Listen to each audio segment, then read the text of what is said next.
sagesse, une émission qui révèle les vérités cachées en Jésus-Christ. Cette émission se déroule en live sur la page Facebook et sur la chaîne YouTube de l'École des fidèles du Christ tous les deuxièmes samedis du mois à 11h10. Temple de la sagesse, restez connectés à votre Dieu. Bien-aimés dans le Seigneur, chers internautes, bonjour. Très heureux nous sommes d'être à nouveau en votre compagnie pour partager avec vous la parole de Dieu. Ce jour, sur l'émission Temple de la sagesse, nous allons parler de la croix du Christ. La croix du Christ a-t-elle d'impact dans ta vie? Parce que ce n'est pas une croix gratuite, c'est une croix qui a été promise et qui a toute son importance dans notre vie de chrétien. Et c'est pour cela que nous sommes là pour vous entretenir. La croix du Christ a-t-elle d'impact dans ta vie?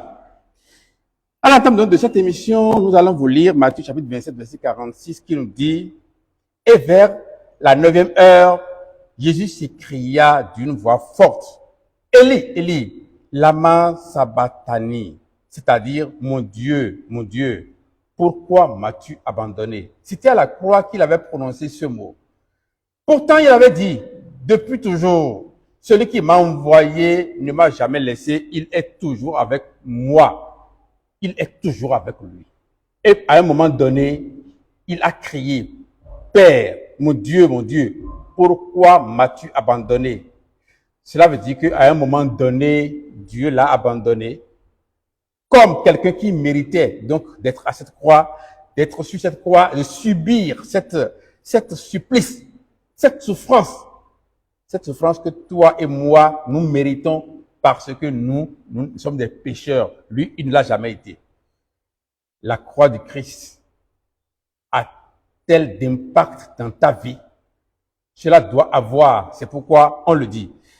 C'est de cette croix donc qu'il avait parlé à Nicodème lorsque Nicodème était allé le voir. Il dit, « Maître, nous savons que c'est Dieu qui t'a envoyé. » Et il a dit, il a répondu. Donc, dans Jean 3, verset 4, il dit à Nicodème, « Comment un homme... » Non, ce n'est même pas ça. Dans à du verset 3 déjà, il dit, « En vérité, je te le déclare. Si l'homme ne naît pas de nouveau, il ne peut pas avoir la vie éternelle. » Au moment où Nicodème s'attendait à ce qu'il reçoive ses éloges, il n'a pas parlé des éloges parce que c'est pas ça qui le préoccupe.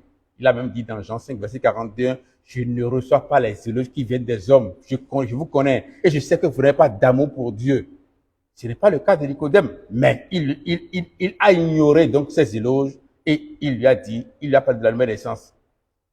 Et c'est ainsi que Nicodème lui dit, comment un homme peut-il naître quand il est vieux? Peut-il rentrer dans le sein de sa mère et naître? Jésus répondit, en vérité, je te le dis, si un homme ne naît d'eau et d'esprit, il ne peut entrer dans le royaume de Dieu. Ce qui est né de la chair est chair, ce qui est né de l'esprit est esprit. C'est un passage qui suscite beaucoup de controverses de la part de beaucoup de chrétiens.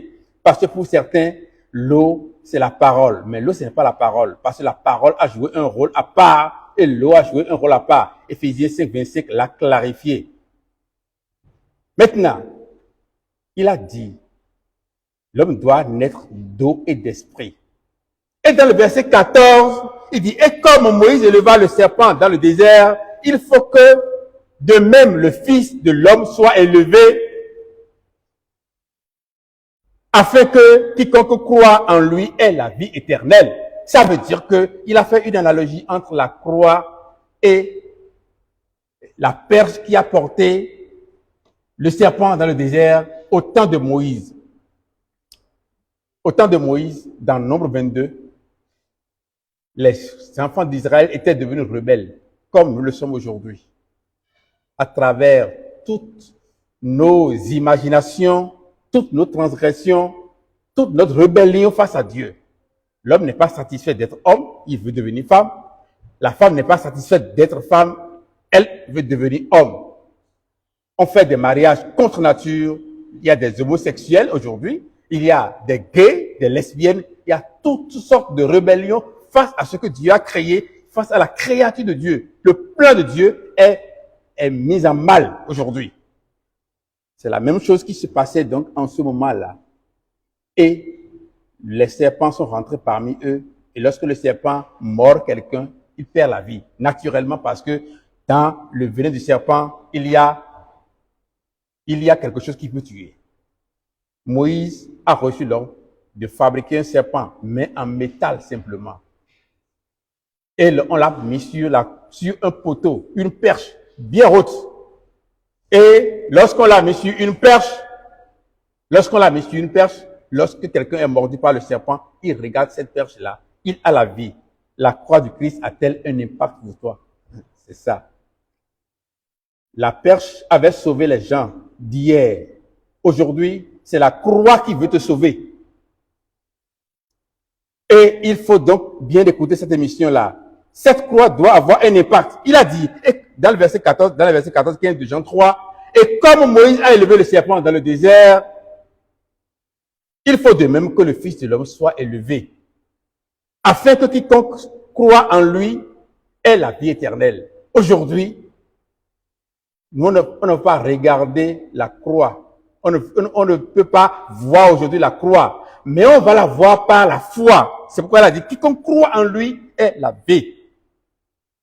Et c'est ainsi que la croix et l'impact de la croix fut annoncé à ceux qui veulent croire en elle. La croix, donc, qu'est-ce que c'est? Dans Jean 19, verset 34, on a dit que, mais un des soldats lui perça le côté, et aussitôt, du sang et de l'eau fut sorti. Celui qui l'a vu en a rendu témoignage, et son témoignage est vrai. Il sait qu'il dit vrai, afin que vous croyiez aussi. Et on a dit, ces choses sont arrivées afin que l'écriture soit accomplie.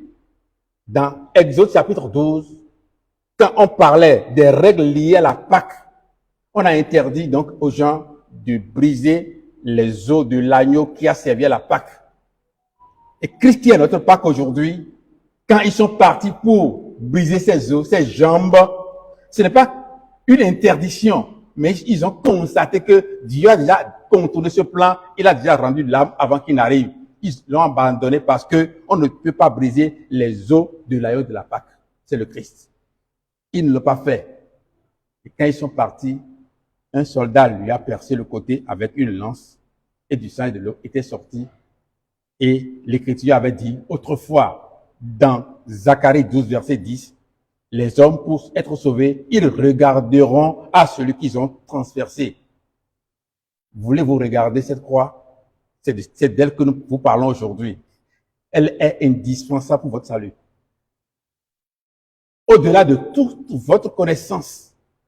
Et c'est pour cela que Paul a dit quelque chose. Galates chapitre 6, verset 14. Pour ce qui me concerne, loin de moi la pensée de me glorifier d'autre chose que la croix de notre Seigneur Jésus-Christ, par qui le monde est crucifié pour moi, comme je le suis pour le monde. Galates chapitre 6, verset 14. Pour ce qui me concerne. Donc pour ce qui concerne Paul, il ne trouve de gloire en rien d'autre. Je suis ceci, je suis cela, j'appartiens à telle communauté, nous avons telle connaissance. Il ne trouve pas de gloire en cela. La seule chose, pour ce qui me concerne, loin de moi, la pensée de me glorifier d'autre chose que la croix de notre Seigneur Jésus-Christ, par qui le monde est crucifié pour moi, comme je le suis pour le monde. Donc par la croix du Christ, le monde est crucifié pour lui. Il ne trouve plus de passion aujourd'hui. La passion, nous sommes en fin d'année, la passion de faire la fête. La Noël, ça n'existe même pas dans la Bible. Jésus n'est pas né le 27 décembre, mais ce n'est pas l'objet de notre entretien de ce jour. Mais il faut faire des choses et des choses pour montrer qu'on est enfant de Dieu. Il faut faire des choses pour montrer qu'on existe, on a de l'honneur, on a de l'importance dans cette vie-là. Son diplôme, son rang social de docteur de la loi qu'il avait, il ne trouve plus donc de l'honneur en cela. Il a dit dans Philippiens 3, verset 8, quand je me suis rendu compte de ce que Christ, Jésus, est mon Seigneur, l'excellence de cette connaissance fait que je considère toutes choses comme de la boue. Loin de moi la pensée de me glorifier d'autre chose que la croix de notre Seigneur Jésus-Christ, par qui le monde est crucifié pour moi, comme je le suis pour le monde. Est-ce que la croix de Christ a un impact dans ta vie? C'est la question. Parce que si cela n'a pas d'impact, vous ne connaissez pas encore Christ. C'est pour cela qu'à un moment donné, il a dû dire, Élie, Élie. Il a dit, Seigneur, Seigneur, pourquoi m'as-tu abandonné? Je préfère le dire en français directement pour gagner du temps. C'est-à-dire, il s'est rendu compte que Dieu l'a abandonné. En cet instant, toi qui crois en Christ, Dieu l'a regardé comme le pécheur à ta place et te regarde comme l'homme justifié. Je n'ai pas dit l'homme juste parce que tu ne l'es pas, mais tu es justifié par ce regard, par cette place que lui, il a occupée pour toi. Dieu oublie donc en cet instant nos avortements, nos querelles, nos jalousies, nos disputes, tout ce que nous avions autrefois fait pour être séparés de Dieu. Dieu oublie tout, il oublie tout cela. Il nous considère maintenant comme celui qui mérite donc d'avoir part à sa vie, de partager sa gloire, la gloire qu'il a réservée à son Fils seul. Nous méritons donc de partager cette gloire-là. Et c'est pour cela que Jésus avait dit, dans Matthieu 16, verset 4, alors Jésus dit à ses disciples, si quelqu'un veut venir après moi, qu'il renonce à lui-même, qu'il se charge de sa croix et qu'il me suive. Et ça, la croix dont il parle, c'est que chacun de nous doit accepter de nous dépouiller de notre vieille nature. Nous devenons une nouvelle créature, nous devenons une personne qui n'est plus rebelle, qui n'aime plus les querelles. Autrefois, on parlait pour dire, c'est les disputes là, c'est ça que moi j'aime, c'est ça que moi je mange.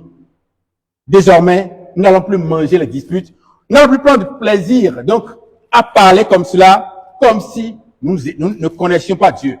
C'est pour cela que la parole nous demande en cet instant-là, est-ce que la croix de Christ a un impact dans ta vie?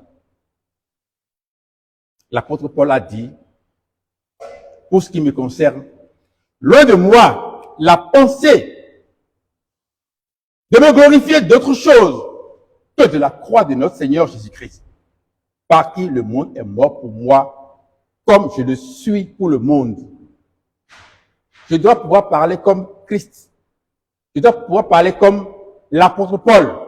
L'apôtre Paul a dit, dans Galates chapitre 2, verset 20, ce n'est plus moi qui vis, c'est Christ qui vit en moi. C'est la croix qui lui a permis ça. C'est la croix, c'est pas la croix qui a subi cette transformation. Il a dit dans Romains chapitre 12, laissez Dieu vous transformer par la transformation de votre intelligence. Quelle était ton intelligence hier? Je prenais du plaisir à dire, telle femme, j'ai couché avec elle. Telle femme, oh, je la connais déjà.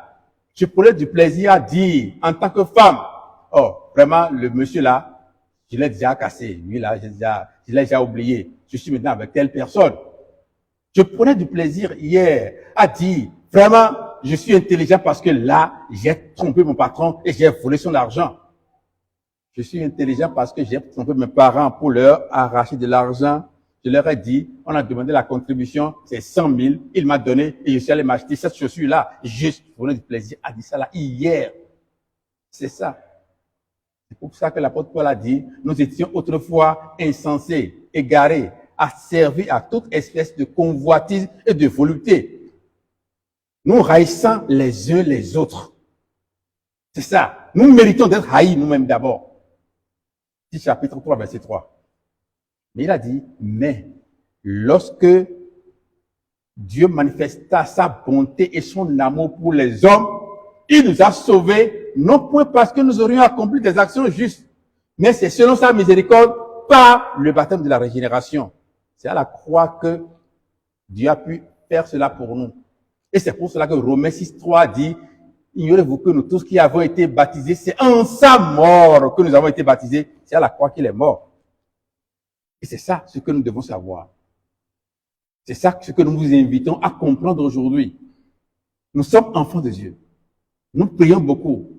Nous jeûnons beaucoup. Nous faisons les veilles de prière. Nous sommes en fin d'année aujourd'hui où toutes sortes de prières de bénédiction est organisée. Le 31 décembre, le samedi 31 décembre, au 1er, chacun ira rentrer dans la nouvelle année dans son église. Ce qui est bizarre, c'est que quand il est 0 heure à Cotonou et chacun dit, je suis rentré dans la nouvelle année, à 120 km de Cotonou, à Lomé à côté, ils attendent encore 1 heure de temps. Ça veut dire que tu n'es pas encore rentré dans la nouvelle année. Dieu n'a même pas planifié ça pour nous. C'est pour cela que, dans Colossiens chapitre 1, verset 20, il est dit, je vous cite, il a voulu par lui réconcilier, par le Christ donc, réconcilier tout avec lui-même. On parle de Dieu. Il a voulu par lui réconcilier tout avec lui-même, tant ce qui est sur la terre que ce qui est dans les cieux, afin que la paix par lui, en faisant, la paix par lui, par le sang de sa croix. Il a fait encore référence à la croix. Parce que c'est à la croix que le sang a été versé. Si nous pensons que oui, on lui a mis la couronne d'épines sur la tête, c'est pour nous. C'est vrai, c'est pour nous. Parce que tout cela, ça fait partie de la passion. Mais l'aboutissement, c'est le sang qui est versé à la croix. C'est par ce sang qu'il nous a ouvert un chemin nouveau et vivant pour avoir accès au tabernacle, à son autel. Hébreux chapitre 10, verset 19 a dit ça. C'est par ce sang. Je vous cite encore le passage. Il a voulu par lui réconcilier tout avec lui-même. Tant ce qui est sur la terre que ce qui est dans les cieux. En faisant la paix par lui. Par le sang de sa croix. Colossiens 1, verset 20. C'est le sang de la croix. Ce n'est pas le sang qui est sorti lorsqu'on lui a mis la pointe dans la paume des mains ou au niveau des pieds. C'est pas le sang qui est sorti lorsque on l'a battu de verge. Non. C'est pas le sang de sa croix qu'il a obtenu pour nous la purification. La purification, nous faisant passer donc des ténèbres à sa merveilleuse lumière. Vous êtes la race sélectionnée. Vous êtes le sacerdoce royal. Il vous a passé des ténèbres à sa merveilleuse lumière. C'est le sang qui nous a permis d'avoir cela. Et c'est le sang de la croix. C'est 1 Pierre chapitre 2 verset 9 qui nous a précisé que il nous a passé des ténèbres à sa merveilleuse lumière.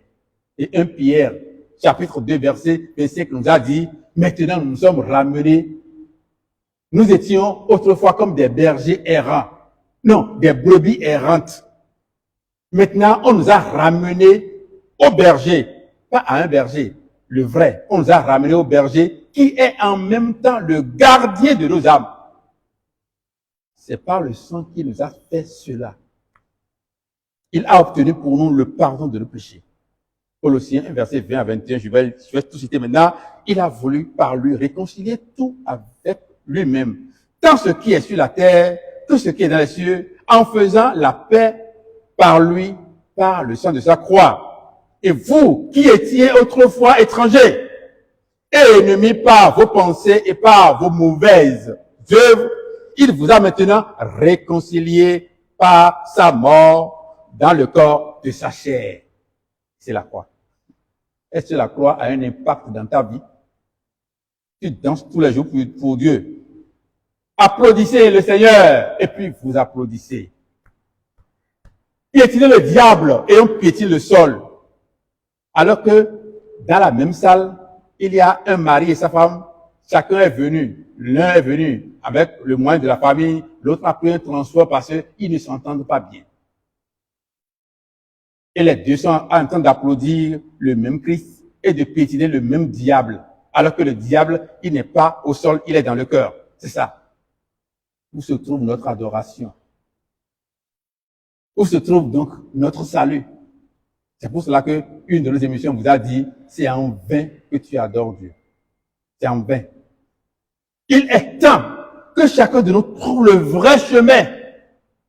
Le vrai qui va nous permettre donc de changer notre vie, de devenir une nouvelle créature. Celui qui s'unit à Christ devient une nouvelle créature. Les choses anciennes sont passées. Voici, toutes choses sont devenues nouvelles. 2 Corinthiens 5, 17. Voici, nous sommes devenus une nouvelle créature. Par quel moyen? Par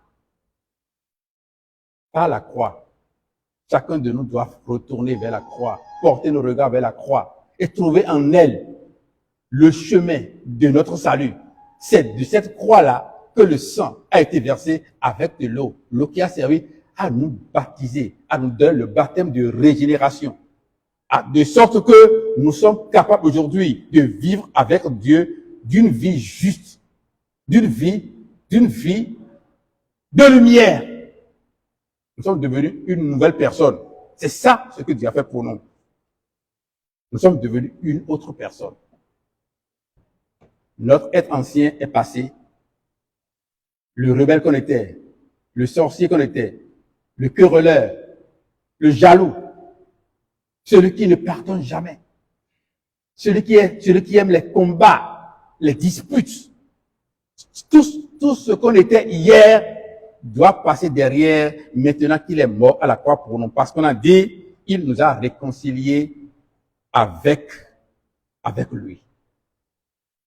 Et vous qui étiez autrefois étrangers et ennemis par vos pensées et par vos mauvaises œuvres. Nous sommes ennemis pourquoi? Nous sommes éloignés de Dieu pourquoi? Parce que en nous, il y a les mauvaises œuvres, il y a les mauvaises pensées. Et si on doit nous réconcilier avec Dieu, cela veut dire que on doit obtenir pour nous le pardon des péchés qu'on a commis jusqu'à l'instant là, pour que Dieu oublie nos péchés. C'est le sang de la croix qui a fait ça. Il est indispensable que Dieu nous regarde désormais comme quelqu'un qui n'a pas de péché. Voilà qu'on en a commis. Il faut que on obtienne pour nous le pardon de nos péchés. C'est pas le sang de sa croix qui nous a fait cela. Et maintenant, au-delà du sang de la croix, si on ne nous donne pas la force de vivre désormais une vie juste, le lendemain ou l'instant d'après, nous allons commencer par commettre les mêmes bêtises. On ne connaît même pas Dieu. C'est pour cela que notre Dieu est là, mais nous rentrons dans les sectes. Et nous adorons des signes. Il y a des gens, un groupe donc d'adorateurs qui aiment les pyramides. Et c'est les pyramides qui ont un sens, etc., etc. D'autres font des signes de triangles croisés et on met 666 dedans. Mais là encore, la Bible dit que c'est le signe chiffre du diable. Ils n'ont même pas peur de mettre ce chiffre dans leur signe. Et tout cela sont des adorateurs de Dieu. Tout cela se revendique d'être des enfants de Dieu. Il a obtenu pour nous le pardon. Maintenant, il est indispensable qu'on nous fasse quelque chose pour que nous soyons maintenant capables de dominer la chair. Et qu'est-ce qu'on nous a fait? Après donc le sang, il a versé de l'eau. Avec le sang, je vais dire, il a versé de l'eau. C'est pour cela que Jésus a dit à Nicodème, l'homme doit naître d'eau et de l'esprit. Jean chapitre 3, verset 6. Ce qui est né de la chair est chair, ce qui est né de l'esprit est esprit. Ah oui. Donc nous sommes nés une fois de la chair. D'autres disent que même la première naissance est une naissance d'esprit. Mais la Bible a été claire. La première naissance est une naissance de chair. De sorte que nous nous revendiquons de telle famille, de telle race, de telle ethnie. Nous avons nos totems, nous avons nos rituels, nous avons notre façon de concevoir l'existence de l'être suprême. Maintenant, Dieu veut nous ramener à lui. De sorte que nous n'avons plus aujourd'hui, nous n'avons plus de famille exemple d'alliance familiale. C'est le mot que je cherchais, ça. Aujourd'hui, nous sommes rentrés dans la nouvelle alliance, laquelle fait de nous des enfants de Dieu, à tous ceux qui ont cru, tous ceux qui l'ont reçu et ont cru en lui. Elle a donné le pouvoir de devenir enfant de Dieu. Jean chapitre 1, verset 12. C'est ce que Dieu a fait pour nous. Et pour que cette foi ait d'impact dans notre vie, nous devons regarder la croix. Parce que c'est à la croix qu'il a obtenu pour nous le pardon. C'est pour cela que jusqu'au moment où il est allé sur la croix, il n'a pas encore accompli l'œuvre qui va faire de lui le roi, le fils aîné de la descendance de Dieu. Parce qu'il n'a pas encore accompli cette mission-là. Le diable continue de le tenter pour le dissuader. Il est à la croix et quelqu'un dit, si tu es vraiment fils de Dieu, descends, sauve-toi et sauve-nous. Descends et on va croire en toi. Il a ressuscité Lazare, ça n'a pas suffi. Il a fait marcher les estropiés. Oui, il a ouvert les yeux à Bartimée. Ça n'a pas suffi. C'est quand il va sauter de la croix qu'ils vont croire en lui. C'est un piège. Tout cela, c'est pour l'amener à renoncer. Et c'est pourquoi lui, il a dit, Père, s'il est possible que tu enlèves de ma face cette coupe, enlève-la. Et il s'est retraité pour dire, mais que cela ne soit pas fait suivant ma volonté, mais plutôt suivant ta volonté. Il laisse encore le choix à son Père de continuer ce qu'il a à faire. Est-ce que la croix a un impact pour toi qui me suis en cet instant? La croix, c'est notre salut. C'est pour cela que la Bible a dit, je lis encore Matthieu 27, verset 46. Et vers la 9e heure, Jésus s'écria d'une voix forte, Eli, Eli, lama sabachthani, c'est-à-dire, mon Dieu, pourquoi m'as-tu abandonné? Dieu l'a abandonné pour toi. Dieu l'a abandonné pour que toi, tu sois justifié. Dieu l'a abandonné pour te regarder. Et maintenant, lorsqu'il te regarde, il te trouve en quoi? Dans l'adultère, dans le vol, les ruses. Hein? Et on pense que on peut tricher et avoir de l'argent et venir donc faire les actions de grâce à l'église et effacer ces péchés-là. Et ça, on remet le tableau à zéro. On va pécher, et puis un mois avant la Pâque, on va donc faire le carême. Et le carême, c'est lorsque si tu mangeais 2 boules d'akasa, maintenant tu vas manger 1 boule, et là, Dieu va mettre le tableau à zéro. Pour d'autres encore, vraiment la dernière semaine, la semaine 7, les autres là, c'est la semaine souillée, je me demande. Et puis, cette semaine-là, l'adoration est forte, tout le monde est enfant de Dieu. On marche sur le chemin, sur le goudron, les pieds nus, on fait les chemins de croix, on fait tout cela, et puis on dit, notre Christ est ressuscité le jour de la Pâque. Le lundi, d'autres groupes vont même faire le cinéma. Quelqu'un joue à Jésus, met les mains sur la tête chez nous au Bénin ici, et puis il circule, on dit, on va en Galilée. Ça fait encore l'année prochaine. Vous pensez que notre Dieu est si bête? On est en carême et quelqu'un vient nous insulter, on dit, heureusement pour toi que je suis en carême. Sinon, alors, c'est comme si nous avons des périodes d'être justes, de vivre dans la justice, et des périodes pour vivre selon la chair, selon nos penchants, selon ce que nous sommes nous-mêmes. Est-ce que Dieu va nous appeler dans notre période de carême ou bien il va nous appeler quand lui veut? C'est pour cela qu'il a dit, mon Dieu, pourquoi m'as-tu abandonné? C'est pour toi. Pour que toi, tu aies une place dans ce royaume. C'est pour que toi, tu sois sauvé. Et quand il a dit, on lui a donné du vinaigre, parce qu'il a dit, j'ai soif.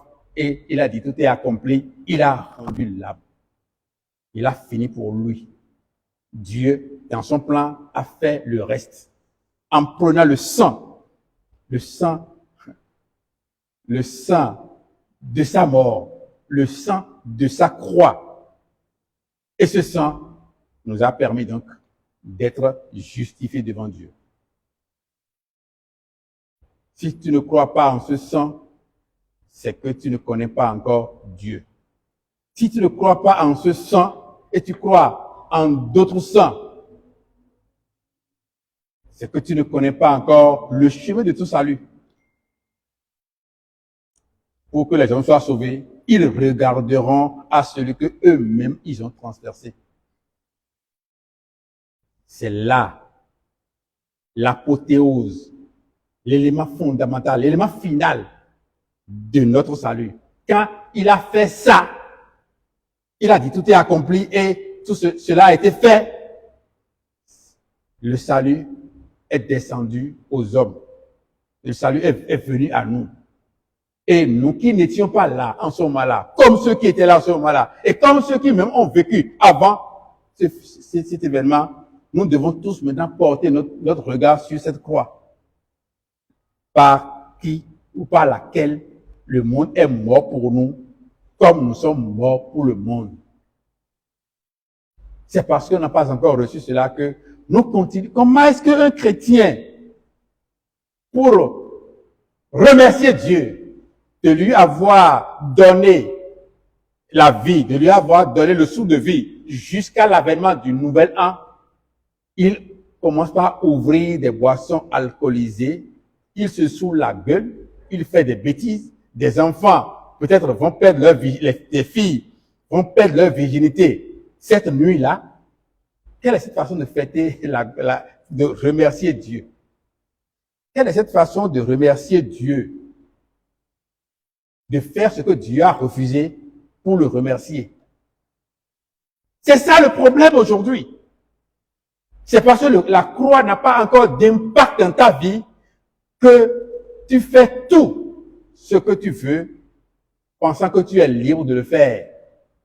Galates 5 a dit, vous êtes libres, mais ne faites pas de votre liberté un prétexte pour mettre un voile sur vos péchés. La liberté n'ouvre pas le chemin pour le péché. C'est ça.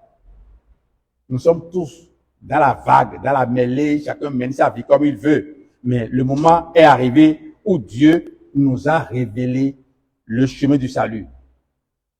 Et c'est pour cela que Jésus a dit à Nicodème, comme Moïse a élevé le serpent dans le désert, de la même manière le Fils de l'homme sera élevé. Ce n'est plus dans le futur maintenant. Le Fils de l'homme a déjà été élevé. Et quiconque croit en lui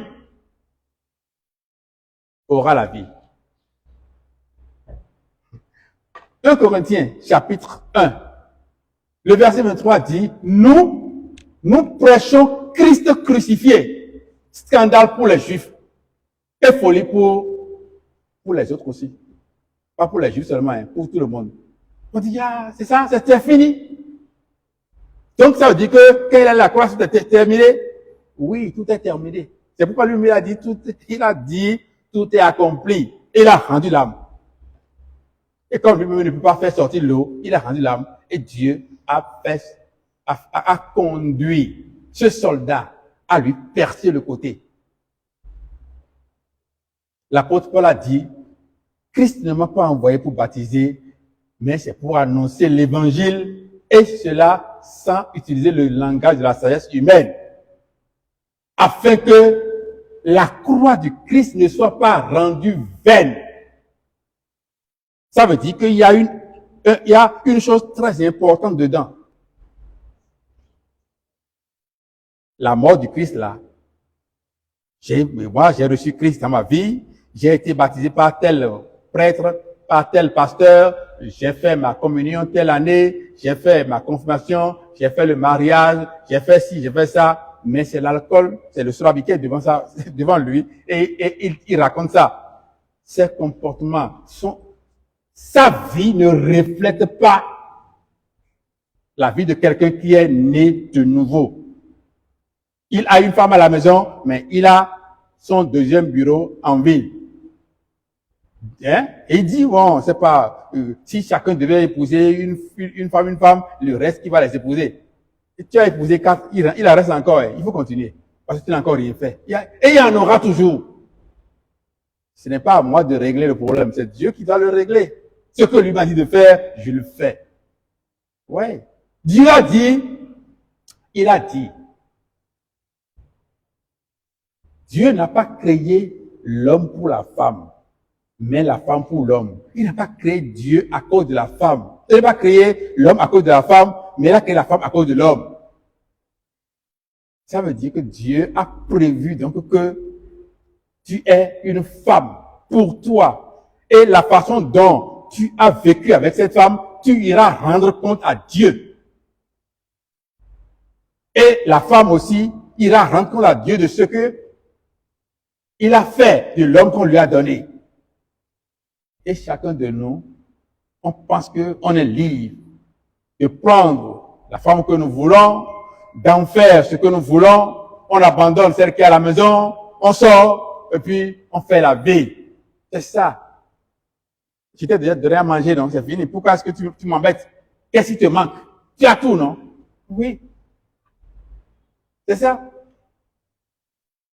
Mais le reste, c'est que Dieu, il est le témoin de votre vie de tous les jours. Il est là et il connaît la façon dont vous vivez. Il y a quelqu'un qui a fait un témoignage. Il a dit qu'il est sorcier et il est dans une communauté chrétienne. Et il a créé un incident et tout le monde a dit c'est lui qui a fait. Il dit oui, c'est moi qui ai fait. Je connais tous ceux qui sont vraiment chrétiens parmi vous. Je les connais tous. Comment il les connaît? Parce qu'il sait comment tu vis. Il sait qui est dans la lumière et qui est dans les ténèbres. Il vous connaît. Vous êtes identifiés.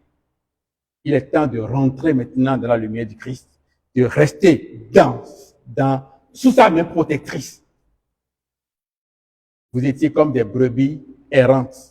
Mais maintenant, on vous a ramené au berger et au gardien de vos âmes. C'est par le chemin de la croix. Il faut croire en ce salut qui vient de la croix. C'est pourquoi je relis encore une fois, Paul a dit, pour ce qui me concerne, loin de moi la pensée de me glorifier d'autre chose. Dans tout ce que Christ a fait, c'est la chose la plus importante, la croix. Paul a dit, nous prêchons Christ crucifié. S'il n'y a rien dedans, il n'avait pas dit ça.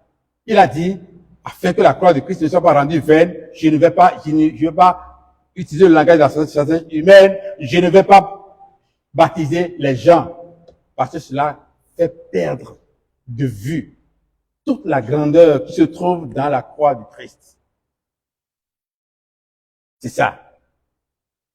Le verset 14 dit donc, pour ce qui me concerne, loin de moi la pensée de me glorifier d'autre chose que la croix de notre Seigneur Jésus-Christ, par qui le monde est mort pour moi, comme je le suis pour le monde. Verset 15. Car ce n'est rien d'être circoncis ou incirconcis. Ce qui est quelque chose, c'est d'être une nouvelle créature. Verset 15. Je suis baptisé. Ça ne veut rien dire. J'ai reçu la communion. Ça ne veut rien dire. J'ai fait le mariage. Ça ne veut rien dire. Les gens sont allés se plonger dans le Jourdain pour dire, c'est pour renouveler la grâce de leur baptême. Comme si, lorsqu'on rentre dans le Jourdain là, on gagne quelque chose de plus que celui qui est immergé dans un cours d'eau sale de notre ville. Ouais. Notre vraie circoncision, c'est notre baptême. Colossiens chapitre 2, verset 11 nous a dit, cherchez votre puissance dans l'union avec le Christ. C'est ça. Il dit, par notre union avec lui, nous sommes circoncis d'une circoncision qui n'est pas faite par la main de l'homme, mais qui vient du Christ et qui consiste dans le dépouillement du corps de la chair. Donc, notre vraie circoncision, ce n'est pas avec la main que cela est fait. C'est Christ qui a circoncis son Église. Et comment il l'a fait? c'est en baptisant l'Église avec l'eau qui sort de son côté quand il était à la croix. C'est pour ça que l'apôtre Paul a dit, car ce n'est rien d'être circoncis ou incirconcis. Ce qui est quelque chose, c'est d'être une nouvelle créature. Et dans le verset 16, il nous dit, paix et miséricorde sur tous ceux qui suivront cette règle. Parce qu'il y en a d'autres. Il y a beaucoup d'autres règles. Les gens mettent des autocollants sur leur véhicule pour dire qu'ils appartiennent à telle communauté. Oui. Des gens passent des nuits au cimetière ou à la plage pour avoir la puissance. Des gens vont un peu partout pour aller chercher la puissance. Mais il a dit, car ce n'est rien d'être circoncis ou incirconcis. Ce qui est quelque chose, c'est d'être une nouvelle créature. Et c'est pour ces gens-là, ceux qui sont une nouvelle créature, il dit paix et miséricorde sur tous ceux qui suivront cette règle et sur l'Israël de Dieu. L'Israël de Dieu, c'est toi, c'est moi. C'est nous qui sommes nés de nouveau en croyant à l'œuvre accomplie à la croix. Et à la croix, qu'est-ce qui s'est passé? Il a rendu l'âme. Et ce n'est pas fini. On lui a percé le côté, il y a eu du sang et de l'eau qui était versée. Est-ce que la croix a une importance, a un impact dans ta vie? Si la croix a un impact dans ta vie, c'est que tu serais devenu une nouvelle créature. Des gens se chamaillent aujourd'hui au sujet de la nouvelle naissance comme si c'est quelque chose qu'il faut aller derrière la mer pour chercher, mais elle est à côté, juste à côté de nous. Lorsque on croit en Christ, on croit en sa mort sur la croix, on croit au fait qu'il a versé du sang et de l'eau. Quand il était à la croix, on reçoit le baptême de régénération. Et automatiquement, ce n'est pas progressivement, hein, automatiquement, on devient une nouvelle créature. Et désormais, la parole nous sanctifie après notre baptême. La parole vient donc nous régénérer, nous donner le chemin pour maintenir notre robe propre tous les jours. La robe qu'on a lavée dans le sang de l'agneau est maintenue propre lorsque on reçoit les enseignements. Ça, c'est l'œuvre de la parole. Paix et miséricorde sur tous ceux qui suivront cette règle. Ceux qui vont se glorifier dans la mort du Christ sur la croix seule. Et on va trouver de l'honneur en autre chose. Les gens font de la science aujourd'hui avec la Bible. On prend des versets et puis on développe des philosophies, des idées pour montrer que oui, le pardon des péchés, c'est tout un sujet, la repentance, c'est tout un sujet, la nouvelle naissance, quand on en parle même, on s'embrouille. Alors qu'elle est à côté. C'est à la croix qu'il a obtenu ça pour nous. Nous vous remercions donc d'être restés en notre compagnie. Vous avez suivi ce message qui vous a montré l'importance de la croix du Christ. Elle est très importante dans notre salut. Croyez en cela et vous allez voir le changement dans votre vie. Si vous faites toujours ce que vous avez toujours fait, vous aurez toujours ce que vous avez toujours obtenu. C'est-à-dire, si vous continuez à danser seulement en pensant que c'est cela votre salut, si vous cherchez les pasteurs qui vont vous faire la délivrance, qui vont prier sur vous, vous serez toujours dans le même état. C'est pour cela que les gens disent, je suis délivré aujourd'hui. On leur a imposé les mains, ils sont délivrés. On va dire, ben, l'année prochaine, au début de l'année prochaine, on va recevoir tel pasteur qui va quitter tel pays pour nous. Il est puissamment oint et il va vous imposer les mains, vous serez délivrés encore. Il viendra faire sa prédication et lorsqu'il va dire, ceux qui veulent recevoir la délivrance n'ont qu'à venir devant, tous ceux qui sont délivrés hier seront encore présents. Ils n'ont jamais été délivrés. La délivrance, c'est le dépouillement du corps de la chair. Et c'est par la croix du Christ que cela a été opéré pour nous. À la croix, il a versé de l'eau pour notre baptême et du sang pour le pardon de nos péchés. Ce sang nous a ouvert le chemin pour accéder au lieu très saint. Soyez bénis par cette parole. Que Dieu fasse de chacun de nous des hommes régénérés, des hommes qui ont le salut. Que autour de nous, on constate que nous sommes réellement nés de nouveau. Notre famille d'abord, nos collègues ensuite, les marchés, partout où nous passons, on doit savoir que nous sommes nés de nouveau. C'est ça l'impact de la croix pour chacun de nous. Soyez bénis. Amen.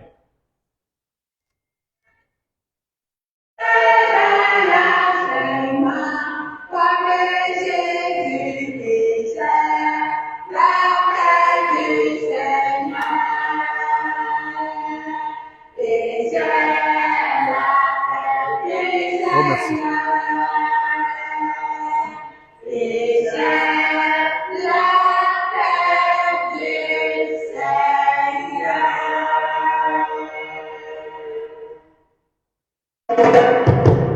Temple de la sagesse. Temple de la sagesse, une émission qui révèle les vérités cachées en Jésus-Christ. Cette émission se déroule en live sur la page Facebook et sur la chaîne YouTube de l'École des fidèles du Christ tous les deuxièmes samedis du mois à 11h10. Temple de la sagesse, restez connectés à votre Dieu.